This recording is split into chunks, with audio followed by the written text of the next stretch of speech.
Assalamualaikum warahmatullahi wabarakatuh. Kembali lagi di channel Berita Mistis. Untuk kisah kali ini ada sebuah kisah yang berjudul Pesugihan Siluman Ular.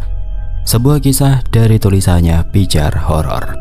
Sebelum kita lanjut ke ceritanya, tekan dulu tombol like video ini dan jangan lupa tekan juga tombol subscribe channel ini. Nyalakan juga lonceng notifikasinya agar tidak ketinggalan cerita-cerita lainnya. Dan seperti apa untuk kisah kali ini?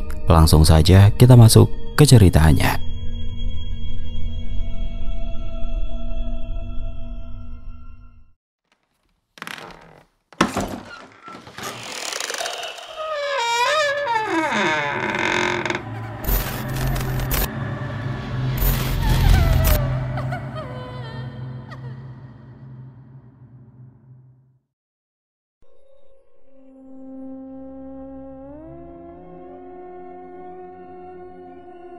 Bapak, sebuah suara memecahkan dengan pagi. Bapak, Denok, cepat ke sini. Tidak lama Pak Jono dan Denok bergegas keluar ke halaman depan, menghampiri Susi yang berdiri dengan wajah tegang. Anak apa sih Bu? Pagi-pagi sudah tidak teriak, bikin heboh saja. Nggak enak didengar tetangga. Ujar Pak Jono mengusap wajahnya yang masih setengah ngantuk. Tahu Ibu, lagi siap-siap sekolah malah dikagetin begitu. Gerutu Denok yang sudah mengenakan seragam SMA. Susi menunjuk ke tanah di depan rumah. Lihat itu, ada yang nyebar kembang setaman di halaman kita, sama pasirnya juga tuh. Pak Jono melirik ke arah yang ditunjuk. Ya ampun Bu, itu cuma kembang, bukan ular, disapu juga bersih. Cuma kembang. Susi meninggikan suara. Pak, itu kembang setaman, Ibu yakin ada yang mau berbuat jahat sama keluarga kita? Bu, ini udah tahun 2025. Masa masih percaya hal-hal begituan? Kayak dukun-dukunan saja, saut Denok dengan nada kesal. Dengar ya, orang yang niat jahat itu gak peduli tahun berapa. Kamu itu kalau dinasehati orang tua jangan ngeyel. Wes, kok malah ribut? Potong Pak Jono, menatap istri dan anaknya bergantian. Denok, cepat siap-siap sekolah, nanti telat. Enggak Pak, jawab Denok sambil menghela nafas. Anak itu ya, makin gede makin suka ngelawan, rutu Bu Susi, lalu melirik kesal ke arah Pak Jono. Bapak juga sih, selalu ngebelain dia. Wes toh Bu, ini masih pagi, jangan keras-keras, tetangga bisa dengar. Ujar Pak Jono sambil mengambil sapu dari teras. Sini, Bapak bersihin bunganya, Ibu masuk saja, siapin sarapan buat Bapak sama Denok. Bu Susi menatap suaminya sejenak, menyerahkan sapu tanpa banyak bicara. Lalu masuk ke dalam rumah. Pak Jono mulai menyapu bunga-bunga yang berserakan di halaman. Wajahnya tampak geram. Siapa sih yang iseng banget nebar kembang beginian pagi-pagi begini? Beberapa menit kemudian Denok keluar dari rumah. Ia berpamitan singkat sebelum berangkat ke sekolah. Pak, aku berangkat dulu ya, katanya sambil mengayuh sepedanya meninggalkan halaman rumah. Iya, hati-hati. Pak Jono memandang Denok sekilas. Tidak lama setelah itu Susi keluar membawa sepiring gorengan dan secangkir kopi panas. Ia meletakkannya di meja teras. Pak, ini gorengan sama kopinya, dimakan dulu ya sebelum dingin. Pak Jono meletakkan sapu di sudut teras, lalu berjalan ke keran air di depan rumah untuk mencuci tangan. Sambil menuang kopi ke cangkir kecil, Susi berkata pelan. Pak, kemarin Ibu ketemu Buning, katanya di kampung ini ada yang pakai pesugihan. Psst, jangan ngomong sembarangan Bu. Kalau kedengeran orang bisa jadi fitnah. Ibu gak sembarangan Pak, Bapak tahu siapa yang dimaksud. Pak Jono dia menatap curiga. Susi menunduk sedikit lalu berbisik. Pak Ujang. Pak Jono yang baru saja menyesap kopinya langsung tersedak. Astagfirullah Bu, ngawur kamu ini, ngomong sembarangan saja. Ngawur gimana coba? Hampir semua orang di sini pernah lihat Pak Ujang jalan ke hutan malam-malam. Sekarang warung sembakonya juga makin ramai. Gak masuk akal kalau gak ada yang aneh. Susi menundukkan suaranya, nyaris berbisik. Apalagi di hutan itu kan ada penunggunya.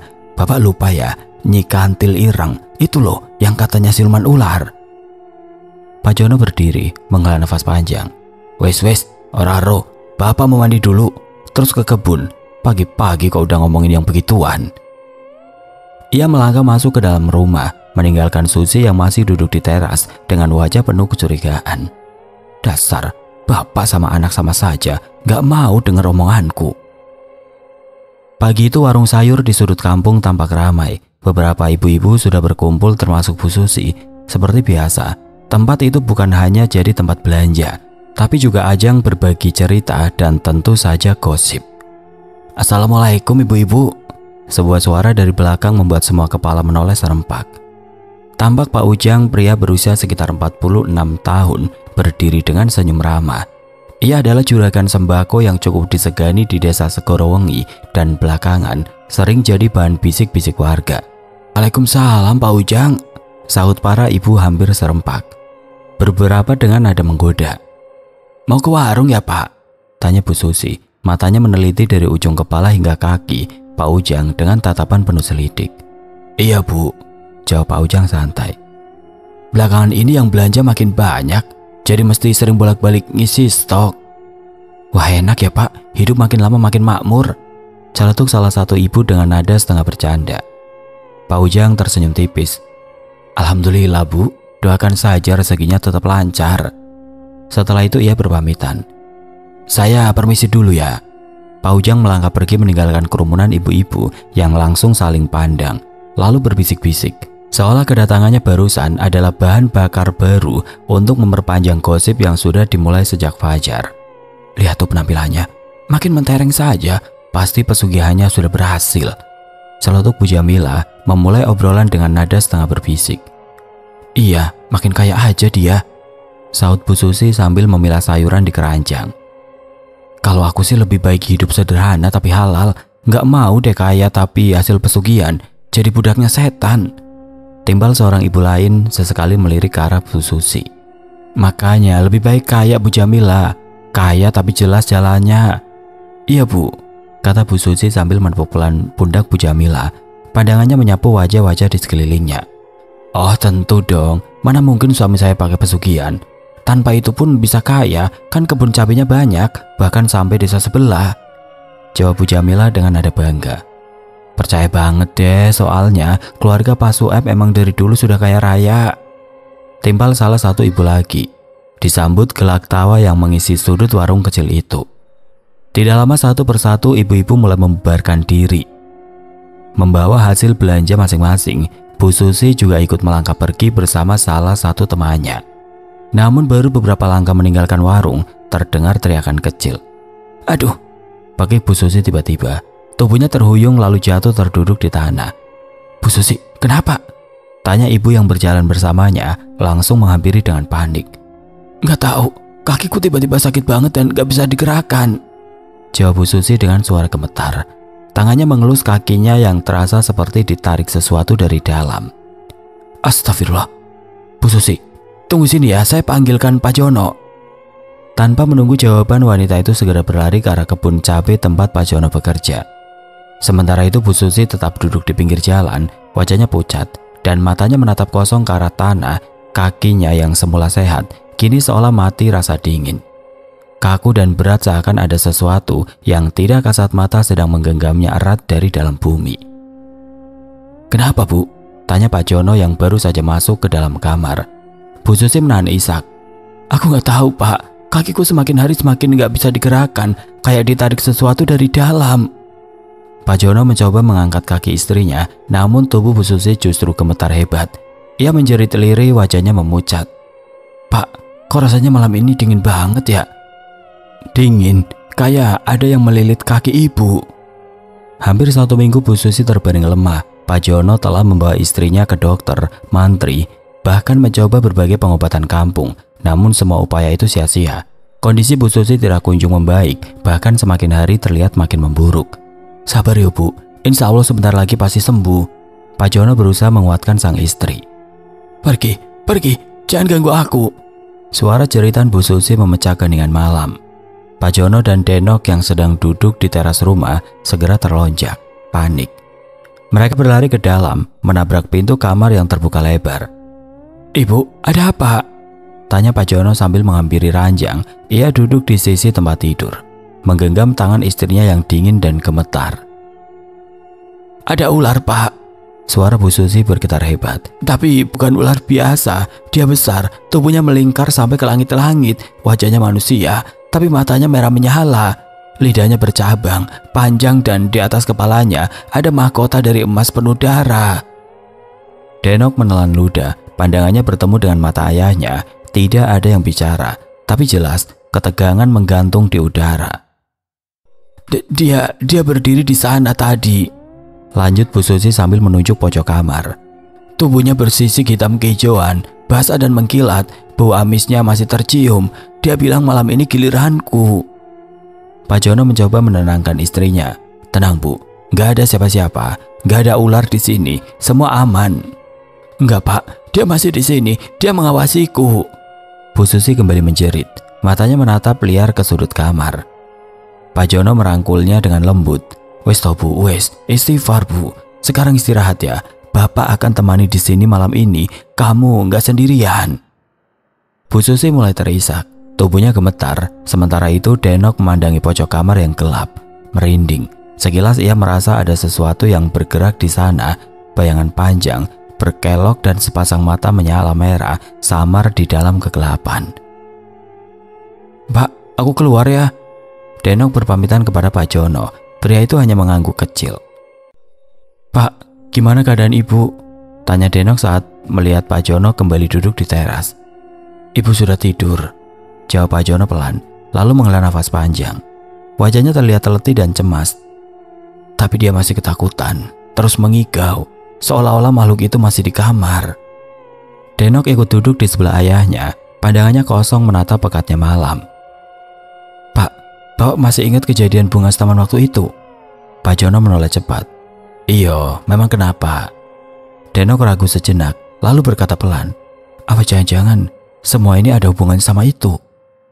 Pak Jono mengangguk pelan, suara lirihnya terdengar berat. Jangan-jangan ibumu jadi tumbal pesugihan Pak Ujang. Pak Ujang? Denok mengulang dengan dahi berkerut. Pak Ujang yang jamaah terus di masjid, yang aktif ikut pengajian itu. Iya dia. Ibumu bilang ada warga yang cerita kalau Pak Ujang katanya terlibat pesugihan siluman ular. Denok menghilang pelan, seolah tidak percaya. Astagfirullah, tapi selama ini Pak Ujang itu kelihatannya alim banget loh Pak. Ngaji, sholatnya rajin, murah senyum. Justru itu, semua orang juga nggak nyangka. Tapi kalau lihat kondisi ibumu sekarang, kayaknya bukan sakit biasa. Hening sejenak menyelimuti mereka. Hanya suara jangkrik yang terdengar di kejauhan. Pak, gimana kalau kita bawa ibu berobat ke ustadz di desa sebelah? Aku pernah dengar di sana ada ustadz yang bisa ngobatin orang yang kena gangguan non medis. Pak Jono menatap anaknya, lalu mengangguk mantap. Kamu bener Nok. Ya wis, besok pagi kita berangkat. Kita nggak bisa nunggu lebih lama lagi. Denok hanya mengangguk kecil. Teriakan nyaring terdengar dari dalam kamar, membuat malam yang sunyi sontak bergemuruh. Ibu Pak, seru Denok dengan mata melebar. Tanpa menunggu mereka segera berlari menuju kamar. Begitu pintu terbuka, pemandangan mengerikan menyambut mereka. Bu Susi tergeletak kaku di atas ranjang, tubuhnya membiru dengan lebam-lebam di beberapa bagian lengan dan leher. Matanya terbuka lebar, menatap kosong ke langit-langit, sementara bibirnya membiru dan sedikit berbusa. Ibu! Denok jatuh berlutut di samping ranjang, tangisnya meledak. Pak, ibu sudah meninggal. Pak Jono membeku di ambang pintu, mulutnya gemetar sebelum akhirnya ia mengucap, Inna lillahi wa inna ilaihi raji'un. Air mata mulai mengalir di pipinya. Pria yang selama ini tegar dalam segala keadaan, kini tidak kuasa menahan duka. Ia perlahan mendekat, menatap wajah kaku istrinya yang dulu hangat dan penuh kasih. Bu, bangun Bu, ibu harus temenin Denok. Denok gak mau ditinggal ibu. Isak Denok mengguncang tangan ibunya yang dingin dan kaku. Sudah Nok, ucap Pak Jono pelan. Tangannya menepuk pundak putrinya dengan lembut. Ibumu sudah tenang, sudah tidak merasakan apa-apa. Ia menarik nafas panjang. Kamu temani ibu dulu ya. Bapak mau ke rumah Pak RT biar diumumkan di masjid. Denok hanya mengangguk kecil, masih terisak. Bapak jangan lama-lama, aku takut. Iyo. Pak Jono melangkah keluar, membiarkan Denok sendiri bersama jenazah sang ibu. Denok, ayo kamu ikut mandikan jenazah ibumu, ajak Mak Jum. Denok mengangguk lalu berdiri. Astagfirullah, kenapa ini badannya? Bisik Butini saat tangannya menyentuh lengan jenazah. Tubuh Bu Susi terasa dingin seperti es dan kulitnya kasar, bersisik. Bu, ini kayak sisik ular. Gumam Yati yang berdiri di sisi lain, menggenggam kaki jenazah. Ia buru-buru menarik tangannya dengan wajah ngeri. "Ya Allah, ada apa dengan ibuku? Kenapa kematiannya seperti ini?" ucap Denok lirih. Air matanya mengalir di kedua matanya. "Mak, kenapa jenazah ibuku seperti ini?" "Gak ada apa-apa. Wis, ora usah dipikir ya Cahayu." Mak Jum berusaha menenangkan Denok. "Wis, ayo cepat mandiin. Jangan banyak ngomong," bentak Mak Jum, dukun urut yang diminta membantu. Namun saat mereka menyiramkan air ke tubuh Bu Susi, tiba-tiba dari setelah bibirnya, seekor ular kecil meluncur keluar. Lendir menyiprat ke lantai. Ular itu berwarna hitam mengkilap. Matanya merah menyala. "Astagfirullah!" Semua menjerit. Dua orang wanita yang membantu Mak Jum segera berlari keluar. Mau kemana kalian?" "Enggak Mak, kami gak bisa lanjutkan. Kami takut Mak." Salah satu dari mereka menjawab sambil berlari ketakutan. Mak Jum mengambil sapu lidi dan menampar ular itu, tapi makhluk itu menghilang begitu saja, meleleh menjadi kabut tipis dan menguap. "Astagfirullah Mak, sebenarnya ada apa ini? Kenapa jenazah ibu jadi seperti ini?" Denok mendekat ke arah Mak Jum. "Ada yang ngasih ibumu sebagai tumbal ke siluman ular," jawab Mak Jum lirih. Pandangannya mengarah Denok yang berdiri di sampingnya. "Tumbal siluman ular? Apa jangan-jangan yang dikatakan ibu benar? Pak Ujang melakukan perjanjian dengan siluman ular di hutan?" Batin Denok, matanya terus memandang jenazah Bu Susi. "Jono, ikut aku ke kantor," perintah Pak Sueb dengan nada dingin dan penuh wibawa. "Wonten apa juragan? Apa saya melakukan kesalahan dalam bekerja?" tanya Pak Jono gugup. "Ora usah banyak tanya. Kalau aku bilang ikut ya ikut, jangan banyak ngomong." Mata Pak Sueb menatap tajam membuat Jono langsung menunduk. Baik juragan." Tanpa berani membantah, Jono mengikuti Pak Sueb menuju sebuah ruangan kecil di ujung kebun. Ruangan yang biasa disebut kantor, tapi lebih mirip gudang dengan jendela jeruji dan bau menyengat pupuk cabai. Pak Jono duduk dengan gelisah di kursi kayu reot di hadapan majikannya. Jantungnya berdebar tidak karuan. Dari dulu ia tahu Pak Sueb bukan orang sembarangan, tajir, ditakuti, dan katanya punya sesuatu. "Ini," ucap Pak Sueb dingin sambil melemparkan segepok uang kertas di meja. Uang itu berantakan, namun jelas nilainya besar. Uang apa ini juragan? Sepertinya lebih banyak dari upah saya biasanya." "Itu upah terakhirmu, sekalian pesangon." Maaf juragan, maksudnya saya dipecat." Suara Jono bergetar. "Iya." "Tapi kenapa? Apa saya berbuat salah?" "Kamu itu sudah tua, sakit-sakitan, gak produktif lagi. Aku butuh wong sehat buat kerja di kebun." Pak Jono terdiam, hatinya perih. Tapi ia tahu membantah hanya akan memperburuk keadaan. Sejak kepergian Susi beberapa bulan lalu, tubuh Pak Jono memang makin lemah, sering sakit, sering pingsan tiba-tiba. Bahkan untuk berdiri tegak saja kadang ia harus bersandar ke dinding. Sementara itu Denok, putri sematawayangnya, terpaksa berhenti sekolah. Ia kini bekerja di warung sembako milik Pak Ujang, hanya demi bisa makan sehari-hari. "Bapak kok sudah pulang?" tanya Denok begitu masuk ke rumah. Wajahnya masih dilumuri keringat dari perjalanan pulang kerjanya. Pak Jono tidak menjawab. Ia hanya duduk terpaku di kursi kayu ruang tamu, menunduk, sementara tangannya meremas gelas kosong begitu erat hingga jemarinya bergetar. "Ada apa Pak?" Denok langsung duduk di depannya, menatap wajah ayahnya yang pucat. "Bapak sehat kan?" Pak Jono menarik nafas panjang, namun terasa berat dan tertahan. Dengan gerakan lemah, ia merogoh satu celananya, lalu mengeluarkan selembar uang yang terlipat rapi. Ia meletakkannya di meja dengan pelan. "Bapak dipecat, Nok. Pak Sueb bilang bapak wis tua, sakit-sakitan, gak produktif lagi." Denok membeku. Untuk beberapa detik hanya suara detak jam dinding yang terdengar.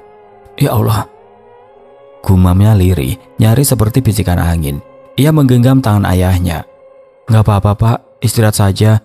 Insya Allah Denok bisa kerja lebih keras, bisa penuhi kebutuhan kita berdua." Tiba-tiba Pak Jono batuk keras.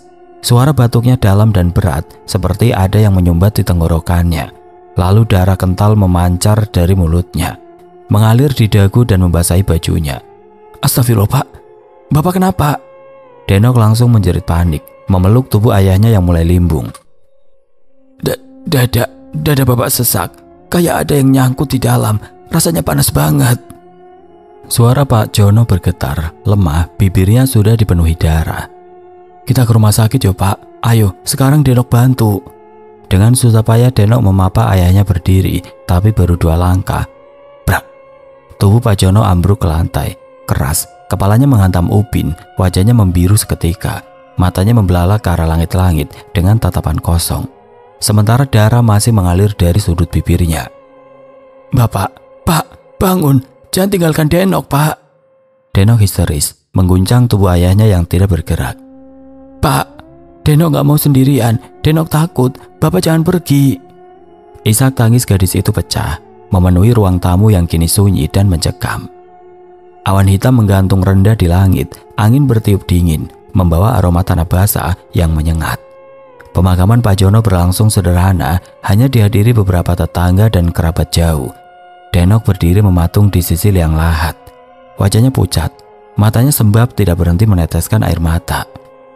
Semoga almarhum husnul khotimah, ucap Pak RT pelan menepuk bahu Denok. Amin, jawab Denok lirih, nyaris tidak terdengar. Namun di tengah doa yang dilantunkan, angin mendadak bertiup kencang. Ranting-ranting pohon bunga kenanga di sekitar makam berderak keras seperti hendak patah. Kenapa mendadak anginnya kencang begini ya?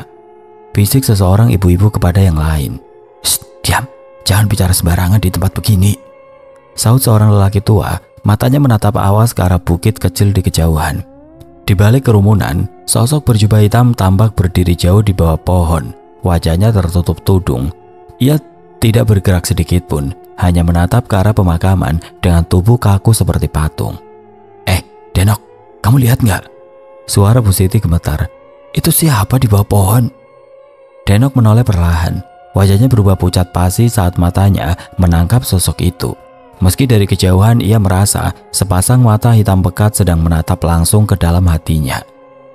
Itu seperti bukan warga sini, Bu, jawab Denok dengan suara menegang. Saya belum pernah lihat orang itu. Iya ya, apalagi dia pakai serba hitam jadi susah dikenali. Beberapa orang yang ikut melirik ke arah yang sama spontan mundur. Sosok itu tiba-tiba menghilang begitu saja, tanpa suara, seolah ditelan udara. Ya Allah, bisik seorang nenek sambil memeluk cucunya erat-erat. Tepat setelah jenazah diturunkan, suara lolongan anjing terdengar bersaut-sautan dari arah utara. Padahal di kampung mereka tidak ada satupun warga yang memelihara anjing. Pak RT, ini kenapa ya? Tanya salah satu warga dengan suara bergetar. Pak RT menggeleng pelan, tapi sorot matanya penuh curiga. Aku nggak tahu, tapi ini aneh. Rasanya hawa di sini berat banget. Denok menggenggam tanah yang baru saja menimbun jasad ayahnya. Tiba-tiba, jemarinya terasa panas. Ia menoleh dan melihat asap tipis mengepul dari gundukan tanah. Bau belerang tercium samar. Bu, tanahnya anget dan bau, gumam Denok pelan. Denok, taruh itu, cepat cuci tanganmu, seru Bu Siti panik. Denok menjatuhkan segenggam tanah itu. Ya Allah, apa bapak dan ibu meninggal karena hal yang sama? Batin Denok, matanya tidak lepas menatap gundukan tanah yang masih basah di depannya. Nok, ayo mulai, ajak Bu Siti, tangannya menepuk pundak Denok. Enggak Bu. Denok terkejut lalu segera mengangguk. Perlahan Denok dan semua orang mulai meninggalkan area pemakaman. Kasihan ya si Denok, ucap seorang pria dengan nada iba. Baru saja ditinggal mati ibunya, sekarang Pak Jono malah nyusul. Iyo Kang, dengar-dengar Pak Jono jadi tumbal pesugihan Pak Ujang, saut pria lain sambil menyeruput kopi panasnya. Ah masa sih, aku kok nggak percaya. Selama ini kita itu tahu sendiri, Pak Ujang itu orangnya alim, rajin jamaah, dan sering sedekah. Zaman sekarang jangan cuma lihat dari luarnya saja Pak, saut suara berat dari arah pintu warung. Pak Sueb, monggo Pak, lenggariin, sambut salah satu dari mereka sambil mempersilahkan duduk. Iya, ujar Pak Sueb sambil menarik kursi dan duduk. Maaf ya kalau saya tiba-tiba nyelak omongan bapak-bapak, tapi kasihan kalau sampai ada korban lagi. Ya juga sih, kalau kita diamkan, bisa-bisa makin banyak nyawa melayang, anak-anak jadi yatim piatu. Tapi gimana caranya? Kita bisa apa buat ngelawan Pak Ujang? Usir dia dari desa ini. Kalau perlu bakar mereka hidup-hidup agar nggak menimbulkan kutukan, tegas Pak Sueb. Buat apa kita tampung pelaku pesugihan kayak dia? Setuju, kalau gitu aku kumpulkan warga. dan kamu ke rumah Pak RT. Kita ketemu di sana. Dua pria itu segera berdiri dan melangkah cepat meninggalkan warung kopi, menyisakan Pak Sueb yang menatap keluar jendela dengan senyum tipis penuh rencana. Denok, cepat buka pintunya. Terdengar suara disertai ketukan keras. Denok yang sedang berada di dapur terkejut. Siapa sih malam-malam begini ribut di rumah orang? Ia bergegas menuju pintu dan membukanya. Wajahnya langsung terbelalak kaget saat melihat Bu Siti berdiri di ambang pintu. Tubuhnya gemetar hebat. Bu Siti, ada apa kok panik begitu? Itu Nok. Bu Siti terengah-engah, suaranya bergetar. Warga desa. Warga desa. Denok menyipitkan mata. Kenapa dengan warga, Bu? Mereka mau ke rumah Pak Ujang. Aku dengar mereka berniat mengusir Pak Ujang dan keluarganya dari desa ini. Ya Allah, kenapa bisa begitu? Mereka yakin kalau kematian bapak dan ibumu adalah tumbal pesugihan Pak Ujang. Warga takut akan ada korban berikutnya. Dengan wajah tegang, Bu Siti menggenggam tangan Denok erat. Sekarang cuma kamu yang bisa bantu menjelaskan dan menenangkan warga, Nok. Kasihan keluarga Pak Ujang. Denok mengangguk mantap. Enggak Bu, ayo kita ke sana sekarang. Tanpa membuang waktu, Denok dan Bu Siti segera berlari menuju rumah Pak Ujang, diiringi kegelisahan yang makin membuncah di dada. Sementara itu kegaduhan di depan rumah Pak Ujang semakin memanas. Warga yang sudah berkumpul berteriak marah, wajah mereka diselimuti emosi. Pak Ujang, cepat keluar. Kami tahu Bapak telah melakukan perjanjian pesugihan dengan Nyi Raras. Teriak seorang pemuda bertubuh kurus sambil mengangkat obor tinggi-tinggi. Kalau mereka nggak mau keluar, bakar saja rumahnya. Saut suara lain disambut sorak setuju dari warga. Tidak lama kemudian pintu rumah terbuka perlahan. Pak Ujang muncul ditemani istri dan anaknya. Wajah mereka pucat dan ketakutan. Bapak-bapak, ibu-ibu, saya mohon tenang sebentar. Demi Allah, saya nggak pernah melakukan perjanjian apapun dengan makhluk halus atau siluman. Semua yang kami miliki murni hasil kerja keras. Ucap Pak Ujang lirih namun tegas. Alah, bohong. Suaranya lantang, terdengar dari belakang. Pak Sueb menerobos kerumunan dengan langkah mantap. Sueb, kamu? Pak Ujang tampak kaget. Jangan percaya omongannya. Aku lihat sendiri dia masuk ke hutan tengah malam. Gak mungkin dia ke sana kalau bukan buat nyembah Nyi Raras. Betul, siapa lagi yang berani masuk hutan malam-malam kecuali dukun pesugihan? Enggak, demi Tuhan, saya nggak pernah masuk hutan itu. Ini semua fitnah. Pak Ujang membela diri. Sudah, kita tunggu apa lagi? Seret mereka ke pohon beringin, bakar hidup-hidup sekalian. Teriak seseorang dengan penuh amarah. Kerumunan warga mulai bergerak liar. Beberapa orang menyeret Pak Ujang, istri dan anaknya secara paksa ke arah pohon beringin tua yang berada di tengah lapangan desa. Sementara itu di kejauhan, Denok tiba-tiba berhenti melangkah. Nafasnya memburu, kakinya gemetar. Nok, kenapa kamu? Tanya Bu Siti cemas, mengguncang lengan Denok. Ayo Nok. Beberapa langkah lagi, kalau kita nggak cepat, keluarga Pak Ujang akan dibakar warga. Denok menatap lurus ke arah kerumunan warga yang semakin beringas. Matanya berkaca-kaca, bibirnya bergetar, namun tubuhnya tetap membeku di tempat. Nok, panggil Bu Siti lagi. Mengguncangnya lebih keras, tapi Denok tidak bereaksi. Nafasnya terhenti sejenak, tubuhnya bergidik pelan, lalu perlahan kedua tangannya terangkat, mencengkeram dadanya sendiri. Matanya mendelik, bola matanya membalik ke atas. Ya Allah, Denok, bisik Bu Siti dengan ngeri. Tiba-tiba Denok berteriak nyaring, bukan seperti suaranya sendiri. Suara itu dalam, serak dan penuh kemarahan. Berhenti! Semua orang sontak menoleh. Warga yang hendak menyeret Pak Ujang dan keluarganya terhenti, terpaku menatap Denok yang kini berdiri tegap. Tubuhnya seperti dikendalikan kekuatan lain. Apa-apaan itu? Bisik salah satu warga. Denok melangkah maju, gerakannya kaku, matanya kosong, tapi wajahnya kini memancarkan aura lain. Mulutnya kembali bergerak mengeluarkan suara berat yang menggetarkan hati. Aku Jono, suami Susi. Ayah Denok dan aku tidak mati karena Pak Ujang. Pak Sueb mundur satu langkah. Apa maksudnya ini? Denok kesurupan. Dengarkan baik-baik, teriak Denok dengan suara Pak Jono yang terdengar jelas di seluruh lapangan desa. Aku dijadikan tumbal oleh yang kalian percaya, bukan Pak Ujang, tapi Sueb. Dialah yang menukar nyawaku demi kekayaan haram. Warga terdiam. Suasana berubah sunyi, mata-mata mulai menoleh pada Pak Sueb yang kini berkeringat dingin. "Pak Jono, kalau memang itu kamu, buktikan!" teriak seorang dari warga. Denok atau arwah Pak Jono dalam tubuh Denok menoleh tajam. Siang itu dia memanggilku ke kantornya, menyerahkan sejumlah uang yang ia sebut sebagai pesangon. Tapi ternyata itu adalah wadah. Tidak hanya itu, dia juga menyebar kembang setaman di depan rumahku dan menjadikan istriku tumbal keserakahannya. Pak Sueb tersentak. Tidak, itu bohong, fitnah. Setelah itu tubuhku panas. Dadaku sesak sampai darah keluar dari mulutku. Itu cara kerjamu kan? Denok berteriak lagi. Suara menggema. Dia bukan hanya pembunuh, tapi juga istriku, Susi, juga dijadikan tumbal demi kejayaan usaha kebun cabenya. Warga mulai bersuara. Beberapa mundur dari Pak Sueb. Tatapan mereka penuh curiga dan takut. Dia memang tiba-tiba kaya raya. Usaha cabenya selalu ramai, padahal dia dulu hanya tukang pungut cabai di pasar. Benar, malam-malam sering terlihat keluar masuk ke hutan. Pak Sueb panik. Jangan percaya, ini sihir, ini permainan Pak Ujang dan Denok. Akan tetapi Denok tidak berhenti. Ia berjalan mendekat ke arah pohon beringin tempat Pak Ujang dan keluarganya ditahan. Aku tidak akan tenang sebelum kebenaran dibuka, serunya, lalu tubuhnya jatuh terduduk ke tanah. Denok. Bu Siti berlari mendekat dan memeluknya. Denok terisak, suaranya kembali seperti semula. Bu, Denok takut.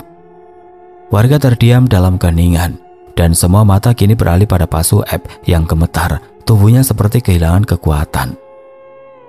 Bohong, semua itu bohong, mereka memfitnahku, teriak Pak Sueb. Langkah kakinya kacau, berlari tanpa arah menembus gelap malam.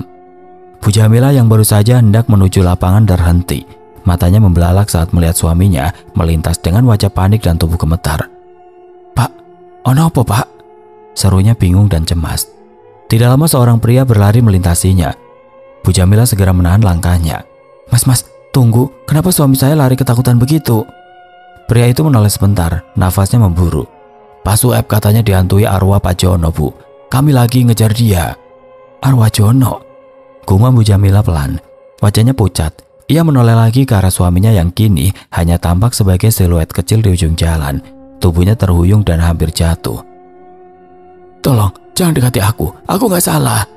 Pak Sueb menjerit sambil mundur. Kakinya terpeleset lumpur, tubuhnya jatuh menghantam semak. Beberapa warga yang mengejarnya berhenti di pinggir jalan setapak, hanya menatap. Tidak satupun berani mendekat. Lihat itu, dia seperti kesurupan. Bukan, itu bukan kesurupan. Dia lagi dikejar arwah Pak Jono. Seorang pria tua menunjuk ke arah Pak Sueb. Itu akibatnya orang tamak dan serakah. Bersekutu dengan jin hanya akan membuat hidup kita tersiksa. Bener Mbah, sekarang dia merasakan apa yang pernah dirasakan para korbannya. Pria yang lain menjawab, wajahnya memandang Sueb dengan penuh amarah. Pak Sueb merangkak menjauh, wajahnya basah oleh keringat dan lumpur. Nafasnya berat, matanya liar mencari jalan keluar. Pergi, aku bukan pembunuh, aku cuma butuh uang itu, semua buat keluargaku. Suaranya pecah, terdengar seperti rintihan. Pak Sueb membeku, pandangannya menempel pada Denok. Kau anak Jono. Denok melangkah pelan.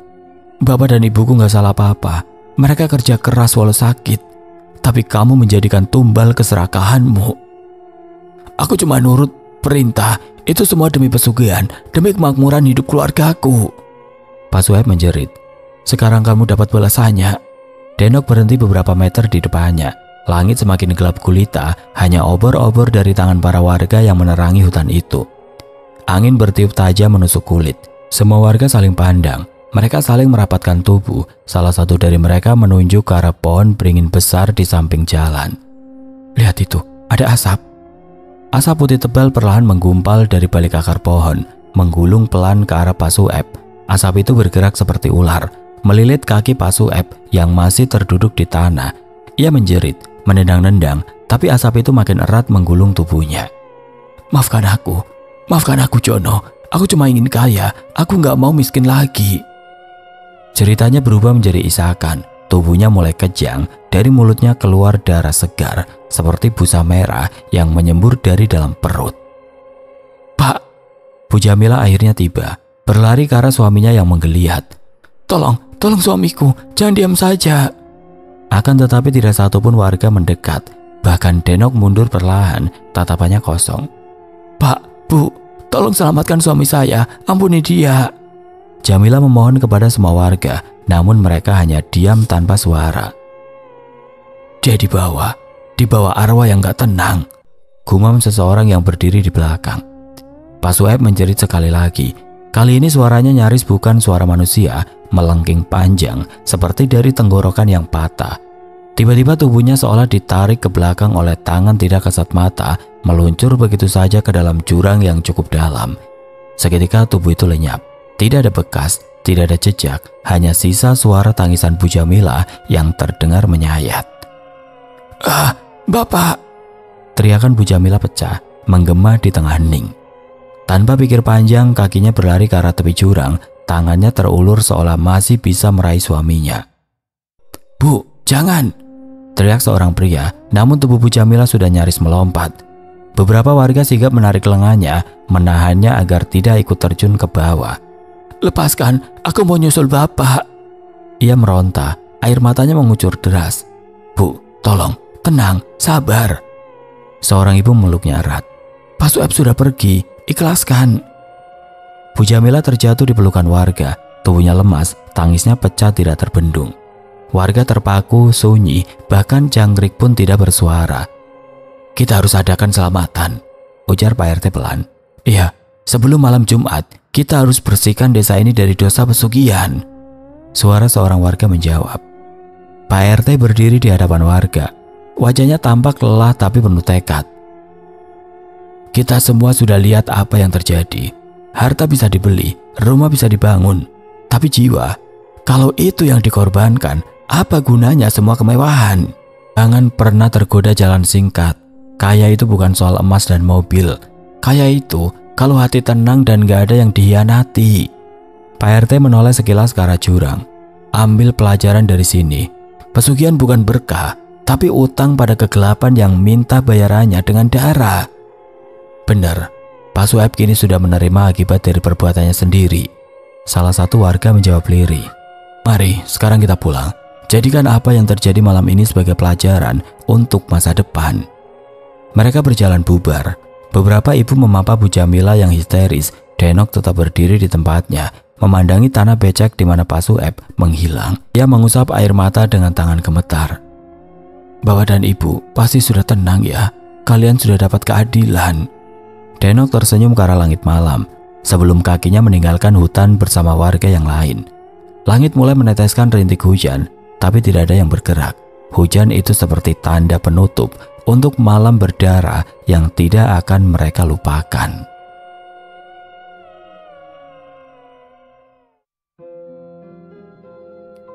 Oke teman-teman, sekian untuk kisah kali ini. Semoga apa yang sudah saya bagikan dalam kisah ini dapat dijadikan pembelajaran untuk kita semua. Buat teman-teman yang baru bergabung, jangan lupa untuk like, komen, share, serta subscribe channel ini. Dan jangan lupa nyalakan juga lonceng notifikasinya agar tidak ketinggalan cerita-cerita lainnya. Dan nantikan kisah-kisah horor berikutnya tetap di channel Berita Mistis. Wassalamualaikum warahmatullahi wabarakatuh.